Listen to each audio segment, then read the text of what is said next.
You think you know the New Testament? Think again, we're talking about hidden texts, lost letters, political edits, the kind of stuff that makes ancient Egypt look like a walk in the park. The New Testament is one of the most influential books in history, yet also one of the most misunderstood. Get ready for 10 shocking truths that will change the way you see the New Testament forever. We're about to dive deep into the cosmic dust of history, separating myth from reality and uncovering the secrets buried beneath centuries of dogma. Buckle up because things are about to get biblical. Okay, picture this. First century Palestine. The lingua franca, Greek. It was the language of trade, the language of the Roman Empire, so naturally the New Testament, intended for a wide audience, was written in Greek. But here's the catch. Jesus, more likely than not, didn't speak a word of it. See, Jesus and his followers were Aramaic speakers. That's the language they prayed in, told stories in, even argued in. Imagine the disciples cracking jokes with Jesus in Aramaic. But none of those original sayings, those intimate moments, survive in their mother tongue. That's right, folks, what you read in the New Testament today, it's all a translation. Someone years later tried to reconstruct what they thought Jesus said based on oral traditions and early Greek texts. We all know the Fab Four of the New Testament: Matthew, Mark, Luke, and John. These guys are the rock stars, the headliners, the ones everybody knows and loves.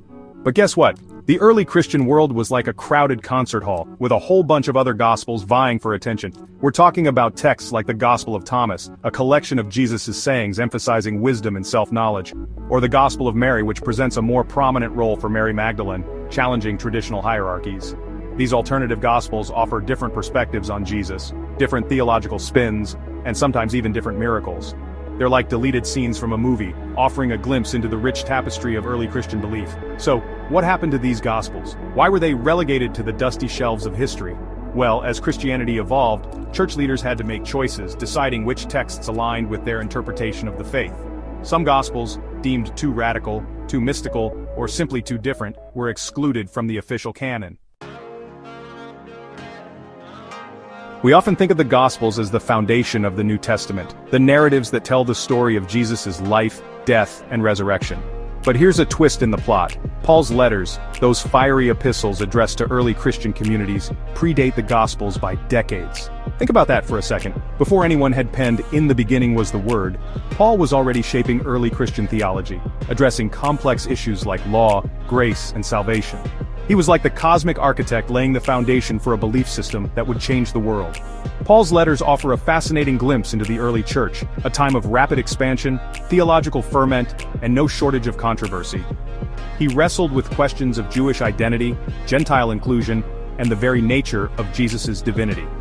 His writings are passionate, sometimes even contradictory, reflecting the dynamic and evolving nature of early Christianity.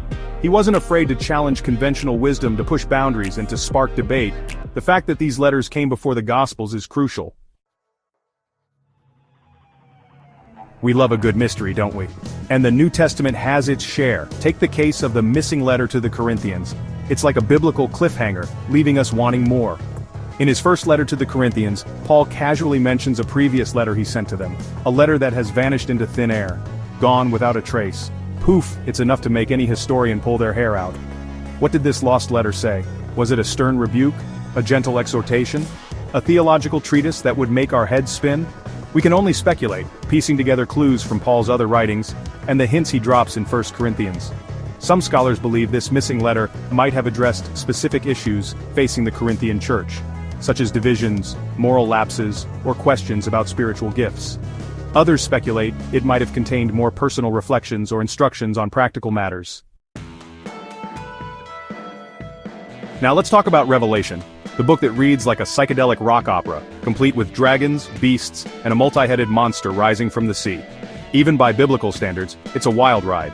This apocalyptic vision, penned by a prophet named John, is full of symbolic language, vivid imagery, and a healthy dose of fire and brimstone. It's the kind of book that inspires awe, fear, and endless debate. But here's the thing. Revelation almost didn't make it into the New Testament. That's right, the book that has captivated and terrified readers for centuries was a source of controversy from the very beginning.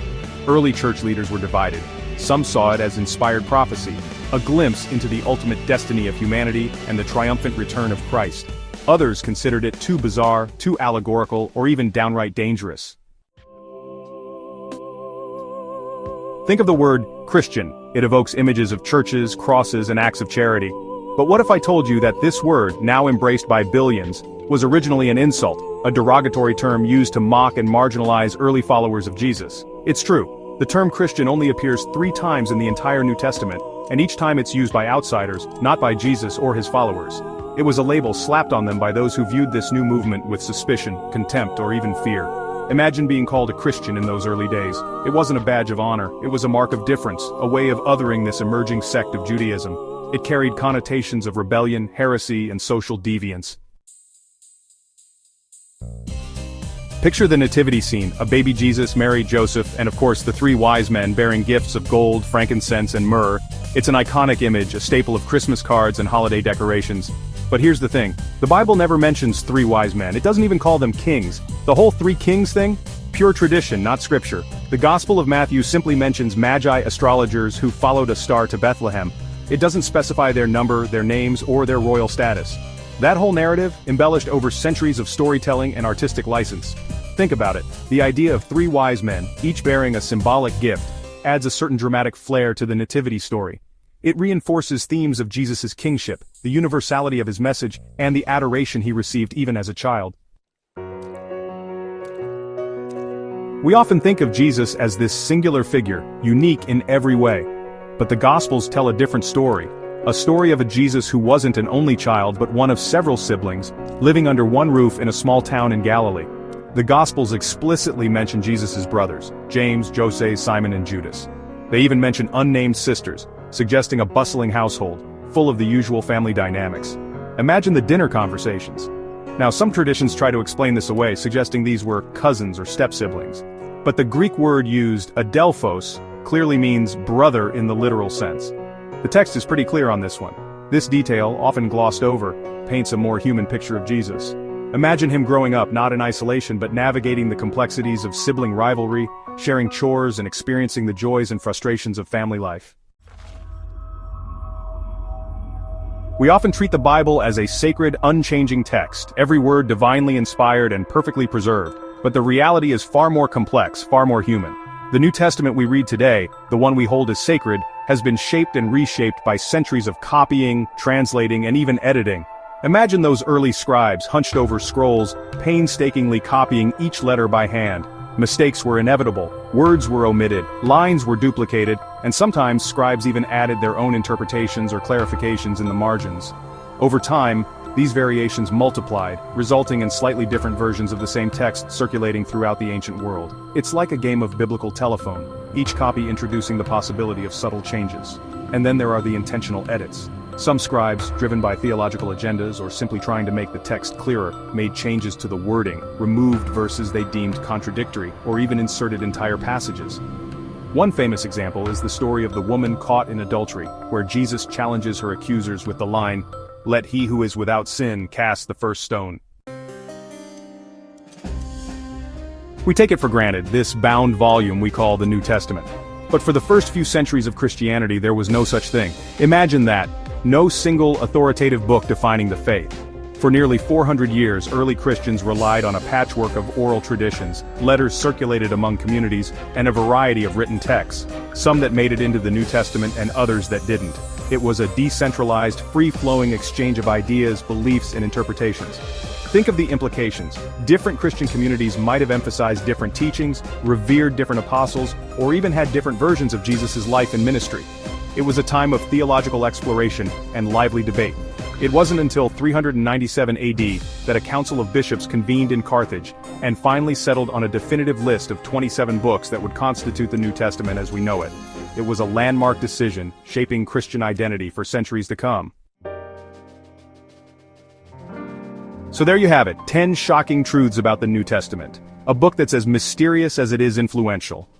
We've journeyed through lost gospels, debated the meaning of Revelation, and uncovered the hidden histories behind familiar stories. The New Testament is more than just a book, it's a historical mystery, a tapestry woven from ancient languages, cultural clashes, and the enduring search for meaning. It's a testament to the power of ideas, the evolution of faith, and the enduring human quest to understand the cosmos and our place within it. Which of these facts surprised you most? Let me know in the comments below. And don't forget to hit subscribe and beam back next time as we crash into more forgotten history.